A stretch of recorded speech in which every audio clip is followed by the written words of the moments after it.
Kita akan mengupdate sebetulnya seperti apa yang sudah dilakukan oleh Presiden Erdogan hingga akhirnya bisa menang kembali terpilih. Sudah ada Mas Haikal di sini. Selamat pagi, Mas Haikal. Selamat pagi, Prima.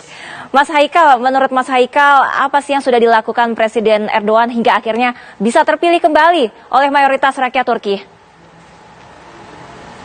Ya, kalau kita melihat sendiri, sebetulnya kewibawaan Presiden Erdogan ini,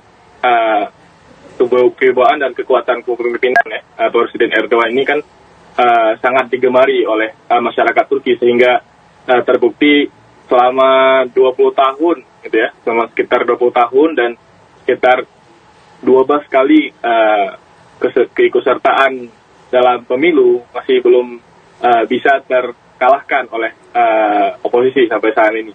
Nah, bahkan kalau kita melihat di pemilu kali ini itu sebenarnya bisa kita katakan adalah pemilu paling mungkin untuk kalah. Karena apa? Karena banyak masalah negeri yang saat ini bisa menjadi sebenarnya bisa menjadi titik kelemahan Presiden Erdogan kali ini gitu. Apa aja masalah-masalahnya, Mas, dalam pemilu kali ini? Apa aja masalah-masalahnya? Kita tahu sendiri ada pandemi gitu ya, COVID-19 yang menimpa seluruh dunia, khususnya Turki, berimbas kepada krisis ekonomi juga, dan tentunya ada di utara Turki ada perang Ukraina Rusia yang tentunya sangat sangat berperan dalam mempengaruhi ekonomi Turki juga, dan tentunya krisis ekonomi yang selama hampir 4 tahun belakangan ini yang sangat menurunkan mata uang Turki terhadap dolar gitu ya, sehingga sebetulnya kalau kita bisa melihat ini adalah pemerintah saat ini. Namun bagaimanapun ternyata faktor ekonomi bukanlah faktor penting,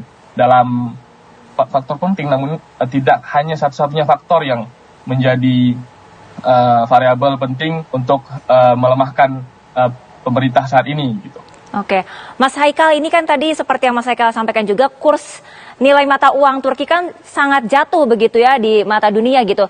Tapi ternyata keuangan ini tidak menjadi faktor utama. Artinya apa sih faktor-faktor yang membuat Erdogan terpilih? Kalau kita melihat Prima ya, Turki ini kan secara sejarahnya sudah menjadi leading ya di kawasan khususnya ya, sehingga terdapat faktor kewibawaan seorang pemimpin dan keberanian dalam dalam kepemimpinan Erdogan di kepribadiannya, sehingga inilah yang mungkin menjadi daya tarik tersendiri terhadap masyarakat Turki gitu. Jadi wibawa seorang pemimpin dalam memimpin negaranya itu menjadi faktor utama kalau kita melihat di sini ya, bagaimana sikap Erdogan selama ini terhadap negara-negara Barat, sikap tegas Erdogan selama ini terhadap negara-negara Barat, dan tentunya melawan kaum teroris gitu ya di selatan Turki khususnya. Ketegasan dan kewibawaan keberanian Erdogan dalam melawan teroris PKK di selatan Turki menjadi faktor utama kalau kita melihat di sini, bagaimana masyarakat tetap suka terhadap Erdogan di tengah krisis ekonomi yang kita lihat sekarang. Baik, Mas Haikal, terima kasih banyak. Kita doakan semoga ekonomi di Turki bisa kembali pulih dengan terpilihnya kembali Presiden Erdogan. Baik.